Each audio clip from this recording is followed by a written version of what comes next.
What's up guys, Ben here. We're bringing you another video today. The player option deadline has passed. We're going to take a look at where some of the teams stand right now in terms of players on their roster and the extensions, whether short-term game launch extension, we'll talk about that, what that means, and full year extensions, and where maybe some of these teams are trying to go in terms of their overall roster construction as they start to talk to free agents. We're going to dive into it team by team, so let's get into it. So taking a look at the article that's on the CDL website, 2023 Call of Duty League roster construction rules, which we will link in the description of this video. It outlines some key dates as we kind of gear up in Rostermania here. The one that we've hit so far is this one. So as of Sunday night at midnight, aka early Monday morning, teams were required to notify the league of players, options of which they were going to exercise on their end. And they have two sets of options that they can go down. They can either extend a player for the full season, as a lot of players are on 1+1s. So they're taking that second year now. We are entering a phase where, per that article I was just looking at, talks about how you can sign 3-year contracts now. So we can see some 2+1s, 1+1s, etc. So anyway, teams have the option to fully extend for that 1 year. There's also this thing called the game launch extension. So this one's a little bit interesting. And basically it gives the team the option to extend the contract short term from the beginning of the following league year. So in the case of this season, the league year is going to end,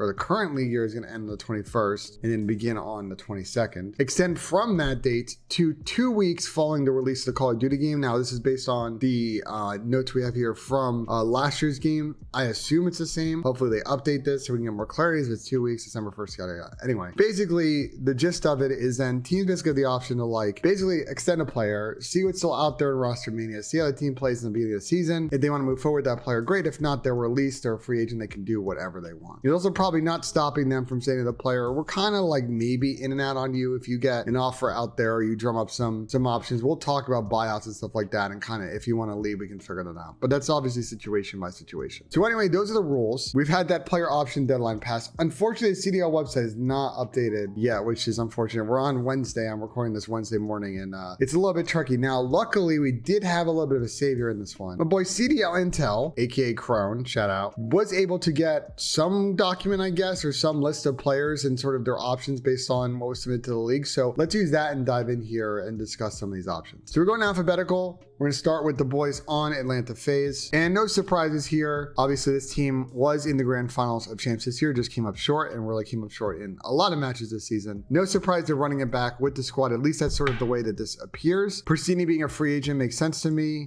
They can always pick him up as a sub down the line or go in another direction, or maybe he gets on a team. But it seems like right now, at least in the Atlanta FaZe camp, and the way that I kind of read this, I don't think they're making a change going into next year as far as the players go. Next up, we got Boston Breach. This is an interesting one. So no surprise, as we've talked about a lot on the flank, I've talked about a bit in my videos, if you've got SMG players, you're probably extending those options because they are a premium position. Hard to get really good sub players that can slay at a league level. So Nero and Vivid makes sense to me that they're extending those. Cap and TJ Halley, I'm not really surprised about either. I think Cap stock is kind of in a weird spot, but he's got a lot of potential ceiling. I just don't know if he's the right fit for this team right now. TJ being released, I think, is them trying to potentially upgrade his spot. They can always circle back and maybe re-sign him, but leaves the door open for them to go in a direction. Where things get interesting is sort of the method situation right here. So he got game launch extended, and I feel like the read on this is they like Zen. They don't love Zen. If someone's out there that's better than Zen, which is a possibility, and we'll get to that sort of as we go through some of these other teams, they may make a further move and then they may not further extend Zen's contract. But if they can't upgrade in that spot, they want to run it back with Zen, then they have the option to do so. So I feel bad for my brother Zen because he's kind of sitting here in limbo now, and I'm very curious what has been said to him. So Zen, if you're watching this and you want to do an interview, I'm down. Let's talk about it. But for Boston, it's clear, as we've discussed with this team, they're looking to now upgrade at the AR positions. They've got two good subs relative to obviously what's available on the market. I think what's realistic for them. But from an AR perspective, they are looking at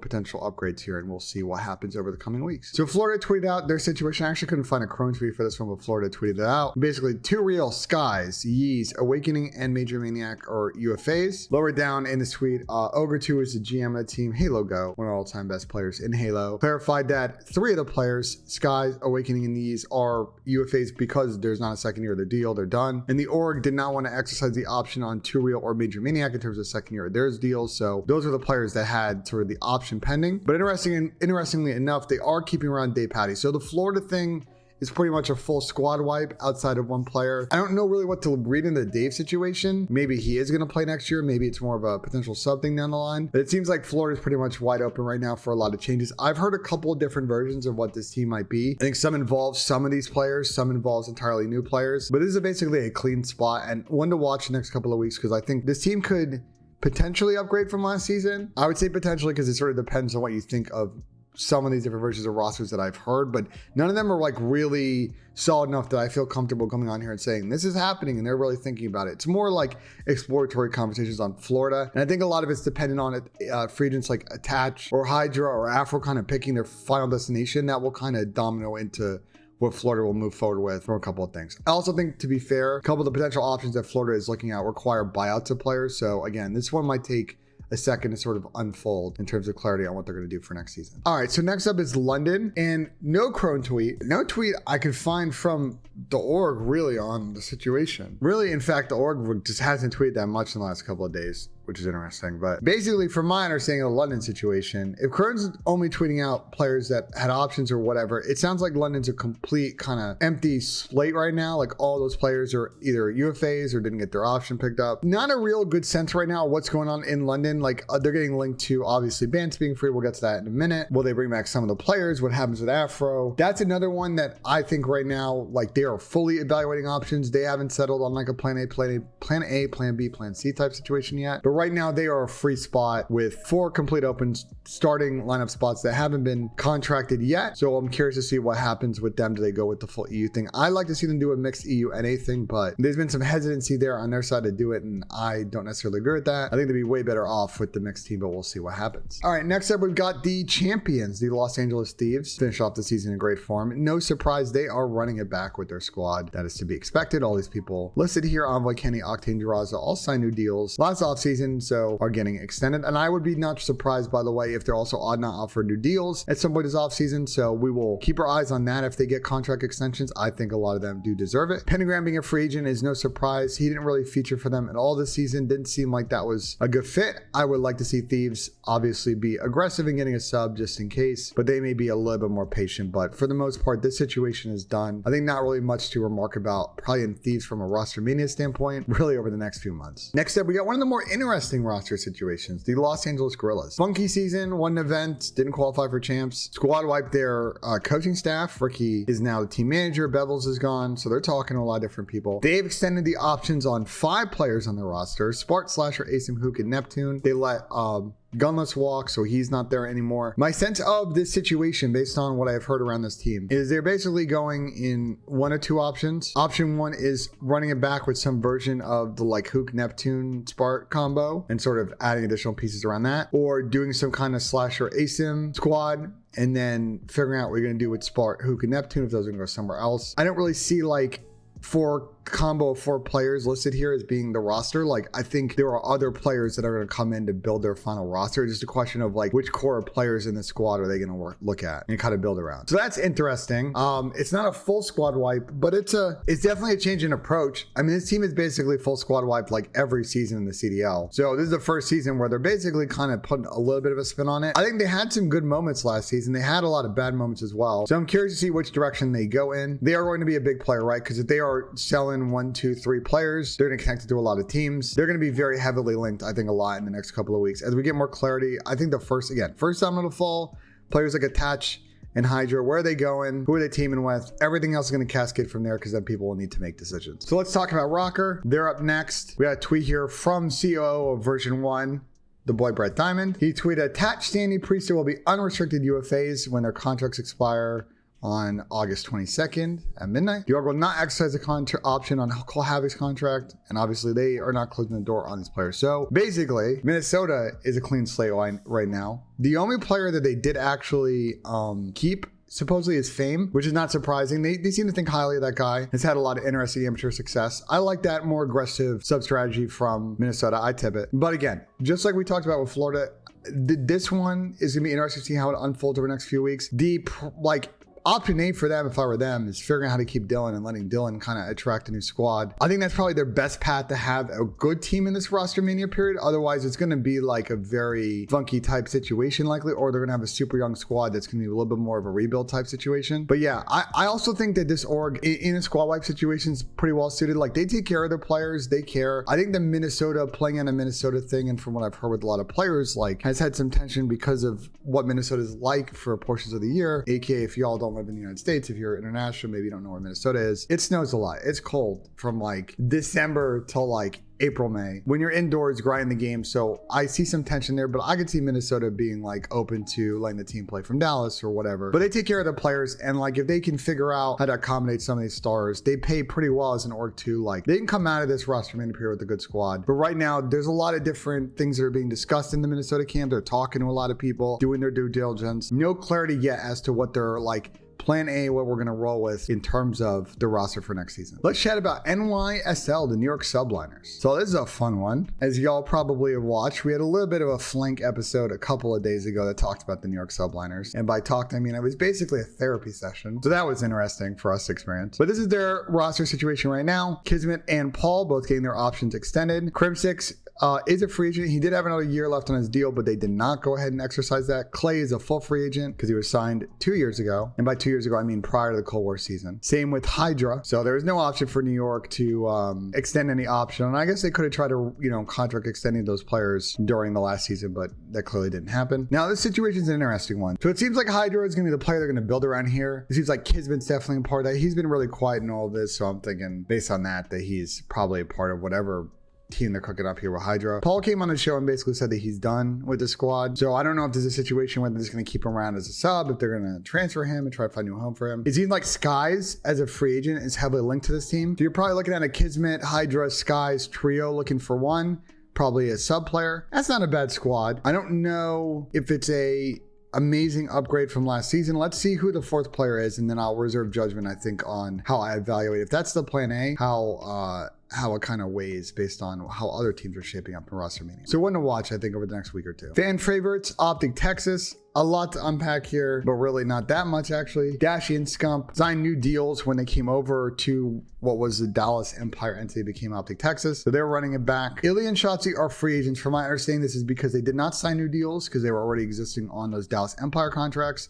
I don't see them going anywhere. I'm sure other teams are probably going to talk to them because they are free agents, but those two guys, like, I would be absolutely floored if they went somewhere else. Like, absolutely floored. I think this is a running back squad. The interesting thing for me, based on past history with this team, is General being a free agent this time around. So that's an interesting development. And Prelude not getting re-signed. Maybe they bring him back as a sub based on how things shake out. But now for OpTic, like, obviously you want to get Ender and Shotzi 100% confirmed coming back. But I really, based on kind of Illy's sort of injury history here, getting a quality sub I think is super important for OpTic Texas. So let's see if they are active early in doing that. If they wait, there's some risk there, but maybe they'll trust their team and they'll just kind of deal with it as the time comes. I don't know if I necessarily agree with that strategy, but the next thing to really see with this team is just confirmation that Ender and aka Ilya and Shotzi are coming back to the squad. Paris Legion, basically squad wiped everybody but Temp. So it's basically Donnie looking for 3. I think a lot needs to be clarified about this situation with the potential move to Vegas. Are they spending money? Is it another minimum contract situation? Who's coaching the team? A lot of unknowns with this squad. I tried to get some stuff out of Don. I'm going to keep trying to get more information on what's going on here, but this one might be a real slow burner, guys. Paris waits till the end to make their decision, so we may not even get an idea of what this team looks like until maybe the end of September. But you never know. Maybe we get surprised this time of roster. But Paris has been super slow the last couple of years to decide. So I would say past history would say that it will repeat itself, but you never know. Seattle Surge, another team that looks to be running it back. They finished 3rd at CDL Champs this year, won an event. I think very much for me was the team that was probably the most surprise package team this year. I'm very impressed with the quality of the COD they played. Were they consistent? Not really. And that's a goal for next season. But their ceiling was very high this year. And it showed because they were able to win an event. They played really well at Champs outside of some massive struggles in certain game modes. Lamar actually didn't play that bad, aka accuracy. People seem to think like he drops a 0.95. And yes, Lamar doesn't have takeover games in the way that other ARs do at times, but he provides a lot of value to this team, and he actually didn't play too bad this season. I think the limiter, like in what fluctuates his team from floor to ceiling, is actually more so the other three players who are a little bit inconsistent at times. And so that, again, that's the big thing. This team can figure out how to be like Atlanta FaZe, right? We can be like, even if you're playing your B minus COD, you can always be top 3 and just sort of grind out series. Like, that's kind of the next step for the squad. So they're running it back. I'm not surprised. My boy, Nicky DAK, classic free agent. Maybe they'll bring him back as a sub. We'll see. But not surprising to see that they're not re-picking back up on the sub spot. They're just going to, you know, hold there. I think, guys, just from a business perspective, my guess on why that happens with some of these teams is they just don't want to pay sub salary for a couple of months. They're trying to save a few bucks, right? Would be my guess on why they're not doing it and why they may wait till like the last possible moment in which you need to have a sub on the roster in order to actually get that contract inked and approved by the league. Finally, and probably I feel like maybe one of the more interesting options, the last team here on the list. So Ultra hashtag, aka Toronto Ultra. I would say an extremely disappointing season for them. They won Kickoff Classic, and that was really kind of the height of sort of their success this season. They had a good showing at their home major, but didn't win at that major. And so they've gone down an interesting path here. So Jamie, aka Insight, Kleenex, aka Toby, both fully extended for next season. I think Toby's definitely a hundo P-Lock is going to be on this roster. I think Jamie definitely high 90s. Ben Bant's free agent. Definitely very surprising that they are moving on from Ben. Not even keeping him around and trying to see if there's a buyout out there. They're saying to Ben, you know, we had some good times, but, you know, you can go find your team. And I will say this about Toronto. They did also have a really nice goodbye message to Ben. He obviously, I think, brings a lot to the squad from like a leadership standpoint. Is he the most consistent takeover slayer? No, Ben doesn't have that kind of play style. But I think Ben was always a big game player, and I think the inconsistency at other positions is definitely something they're trying to address. Like, they were bad at hardpoint this year, and that definitely was a huge weakness in their game. They game launch extended Cammy, Scrappy, and Hixie. And in particular to the Cammy situation, he tweeted this earlier this week. Now, he's not technically a restricted free agent. I take exception with this language, and I tweeted about it. And like, you can be restricted FA if you're an amateur, like the Singularity situation with the Toronto Ultra Academy NA players. If they want to get moved, there's a buyout or something needs to be agreed with the Singularity team. But with CDL players, there's no such thing as a restricted free agent, right? There's no offer sheet kind of process with his first right refusal or whatever. So I think really what Cammy means is that he's not really a part of their plans, and if someone wants to buy him out, Toronto will talk and figure it out. But it seems like they are moving on from Cam, which leaves essentially 4 players: Insight, Scrappy, Kleenex, and Hixie. My understanding of the Toronto situation is they're going to continue to probably see what's out there, and that's why they game launch extended these players. They haven't like 100% committed to this team, but if they can't make further transactions down the line, recruit some bigger free agents, they would probably run it to start the season with Insight, Scrappy, Kleenex, and Hixie. And that's not a bad squad. There's a lot of rookie kind of players on that team between Scrappy and Hixie. They obviously did feature for a game or two this season for the Ultra team, but they haven't had a full season in CDL under their belt. This would be a completely different look team from last season. One to really watch this Toronto team. We have to see what happens. If they get linked to like an Afro or an Attach or a Big Wake type situation, this roster can change a lot. So they are one to watch out and see what happens over the next week or two as we get news on some of the free agents. And that's it, guys. A lot just more of updates on these. I think we'll continue to do these videos as we get further news on these teams. That's kind of the lay of the land right now. Let me know in the comments what you think. Are there specific decisions from an option perspective that y'all didn't like? Were there players that you think got extended that should have just been allowed to walk? Are there teams that y'all want to see? Let me know in the comments what you guys think. If you like this video, smash that like button. Would appreciate it if you subscribe to my channel. We got more content coming out soon. Got some interview content coming up. We're gonna do a couple of deep dives into a few ecosystem things I want to talk about around challengers, around sort of game launch activity. I think we may also do a mailbag episode. Let me know if you guys think. I would love to do an episode where we take some YouTube comments, and that way y'all can be featured on some of these videos. Let me know what you think. And as always, guys, we will see you on the next one.